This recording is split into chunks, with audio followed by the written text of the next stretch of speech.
perhaps, if you're into it, we could get some of these doctors and therapists that are here right now, and they'll tell you miraculous stories. See, I can talk all I want, and it's only talk. But when it comes to a doctor saying, this happened in my clinic, that's a different story. That's the proof of the pudding. And this is what gives the other doctors and the other therapists and the patients what you call hope. And if we can give you hope that there is a cure, then that's a great thing. To change the world, you've got to help each other. It's like a domino effect. If Bill helps you, you help somebody else. That somebody else helps somebody else, and it just keeps going. And that's what you call sharing love. Sharing wisdom. And wisdom is love. It really is. Wisdom is a God-given intelligence before the contamination of human thought. And it lies inside, dormant. Now, when I say inside, I don't mean inside the body. This is just a way to try and express the unexpressible.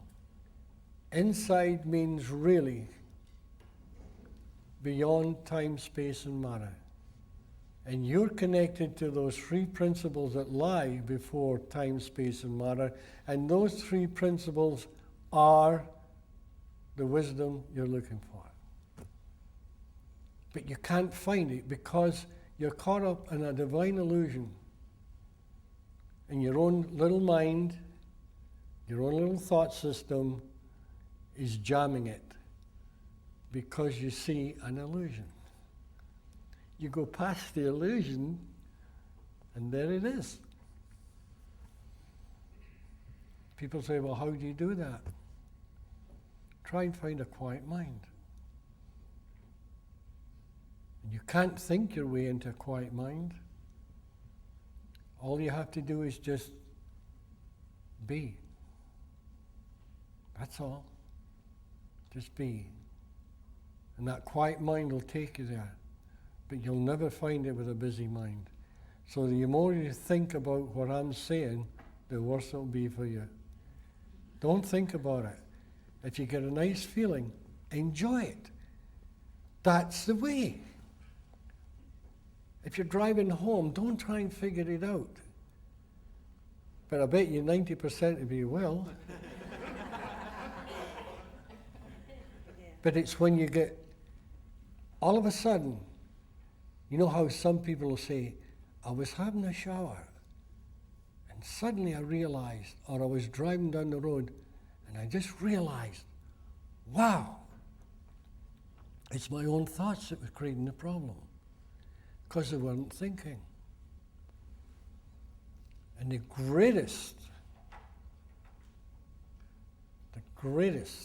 experience you could ever have in your life is in a complete state of no thought. Because when you're in a complete state of no thought, even for 1 second, this is what you call self-realization. Because you have stopped thinking from this world, you've touched those three principles in the purest form. You go beyond this physical world to the state of absolute purity, and you find out the secret to life. Then you start thinking, you're back into this world, but you're back with a message. You found it. And you can never explain it, because nobody can give you wisdom. Nobody can tell you wisdom. They may have wisdom inside them, but the second they put it into a form, it has to be a metaphor. because they're trying to describe the undescribable. They're trying to describe the formless. So they put it into a metaphor as close as they can. And they tell you via the word. And this is why they say to you, go beyond the word. Now, when I first started talking like this, I'd get to an audience and I'd say, please don't listen to what I'm saying. And they'd say, wait a minute, what kind of nut is this? We come here to listen to him and we're not supposed to listen to his words? I don't want you to listen to my words. You know why? Because you'll start believing me. And if you start believing me, that means to say you're following whatever I'm saying. I don't want that. I want you to be your own person. I want you to go beyond my words. Go inside, have an insight. That's a sight from within. Find your own wisdom, and you say, wow, you know what I just found? Then I'd say to you, good for you. I'm proud of you. Because you're not listening to me, you're listening to a little voice deep in your soul. And do you know what soul is? Pure consciousness.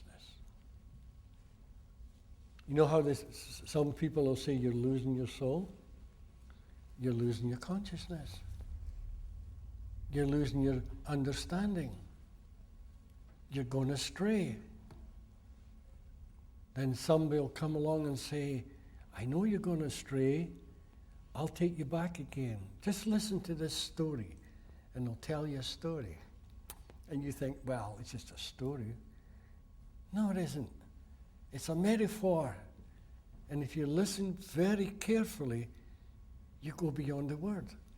That's what George was trying to tell people the other day, how to listen.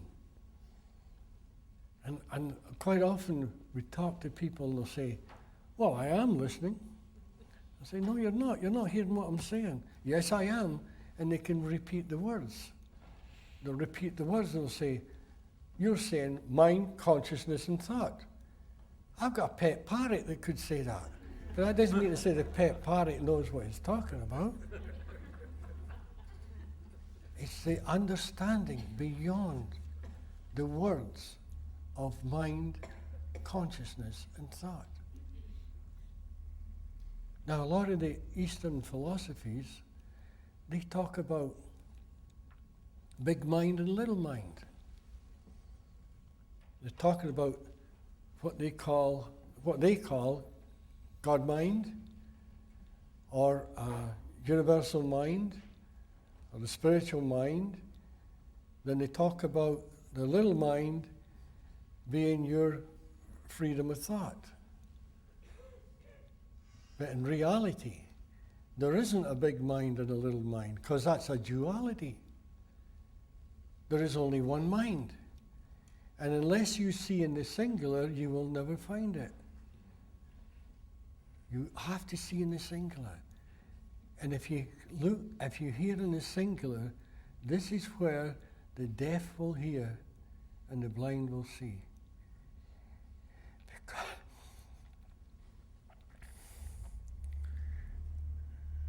it's all inside. It's already there. You're already there. And if somebody tells you that it takes years and years of study to get there, don't listen. Don't listen. You know how close you are? You're one thought away. One thought. Then you've got it. 2 thoughts, you're getting close. 3 thoughts, you're not so close. 100 thoughts, you're really getting away. 1,000 thoughts, you're really missing the boat. People say, you know what I think? I say, no, I'm not interested.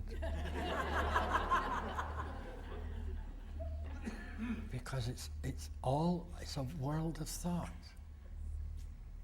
And if you can find the secret to thoughtlessness, and I've had people say to me, you know, Sid, you're full of it. I say, okay, how come? Well, I'm talking about one particular person a long time ago. Well, I've been in that state of no thought, and I didn't like it one bit. And I'll say, oh, really? You were in a state of no thought? Yes. He says, it was the scariest thing I ever had in my life. I said, tell me about it. He says, well, I was driving past St. Mary's Lake, and all of a sudden my mind went blank, and I panicked. I really panicked. I thought it was, oh, God, he says, it was horrible. And I said, well, what made you panic? He says, well, the thought of having no thoughts.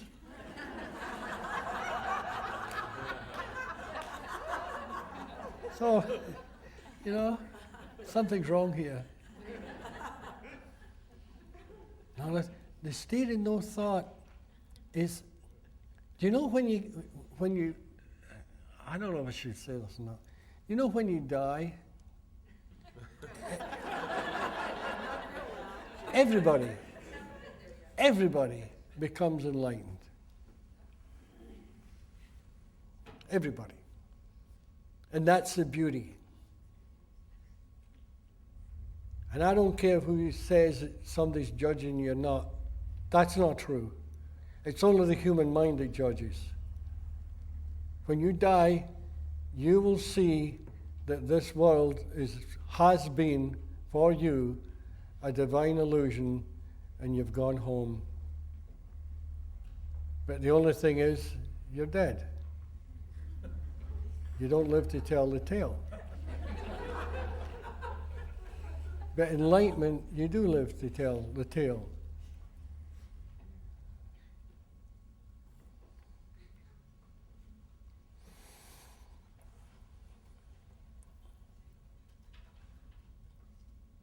Now, I've sometimes talked about the three principles for an hour to people, and they'll say to me, well, when are you going to tell us about the principles and how they work? Well, I already have, many times.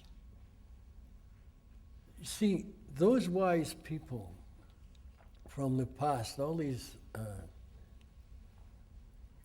great mystics, they'll take you by metaphor to the door. They'll even open the door for you, but you've got to walk through. Nobody can put you through that door. If you want to go past this physical world and find out the ultimate secret, you have to do it on your own. If you want to find the wisdom inside yourself, you have to do it on your own. Because somebody could talk to another person till hell freezes over every day in life, and they'll never find it because they're going to go through it. And here's another beautiful thing. Some people will say, well, I've been talking to this man that really knows, or this woman that really knows what they're talking about for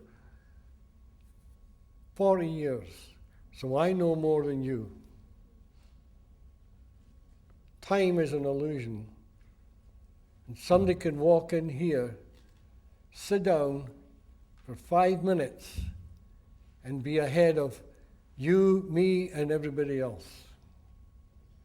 So don't ever be fooled by anybody saying to you, I'll have to teach you because I've been listening for X amount of years.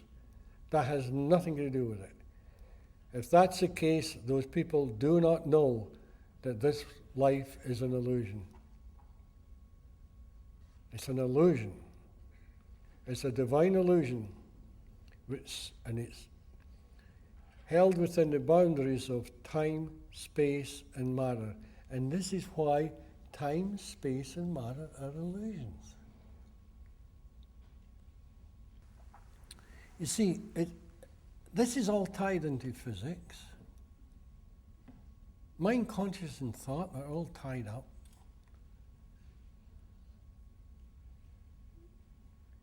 Like that E equals mc squared. Never mind the squaring by speed of light, because that's finite. And no matter how big a number it is, it can still come to an end. The answer to that should be infinity.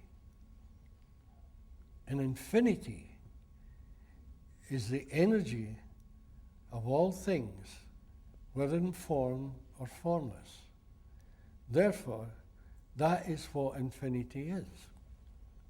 A lot of people argue, what is infinity? Is there such a thing? Of course there is, because this is what creation is. It's the energy of all things, whether in form or formless. That's why a lot of these mystics say, excuse me, there's no beginning and no end. Now, with our little minds, we can't possibly imagine no beginning and no end. Can you imagine a piece of string with just only one end? Try it. You have a ball of string, you have a wee this, that. You can't do it. And that's where the secret to life lies. When you see there's no beginning and no end and everything is just energy. And you and I are created from that energy.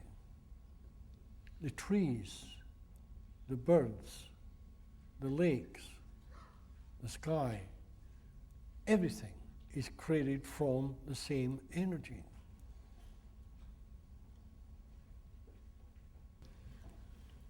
It's an illusion. When the illusion comes to an end, you come to an end. And that's what they call death. But life and death are really the same thing in a different form, because they're all the same energy. Now, as I say, the intellect can't understand that, but you can realize it. And to realize it, you must step inside, go beyond the intellect, peace of mind, and there it is. It's right in front of you. Always has been, always will be. That's why the great nothingness some of the sages talked about is before creation. And the great nothingness and the allness are the same thing in a different disguise.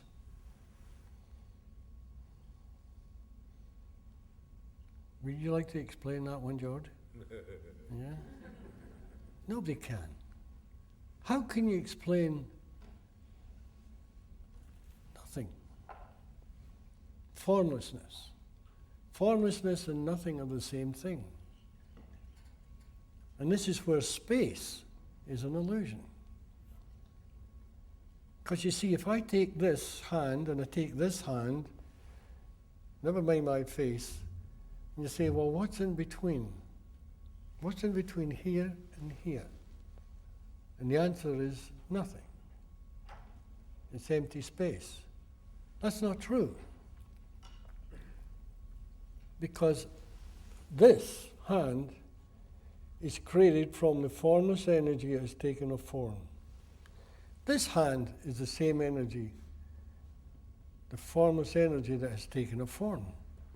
And in between, there's air, there's oxygen, nitrogen, there's particles of dust, and there's energy. All in between, all created from the same formless energy. Now, if that's true, these two hands are really like that. There is no space. It's an illusion. And this is what the physicists are looking for. Why is this and this look different? When in actual fact, if you're here and you want to get it there, that's all you have to do. Because it's all one. Everything is all one. Everything is an illusion. Well, thank you very, very much for coming. I really appreciate it. And on behalf of Bill and I, we really thank you.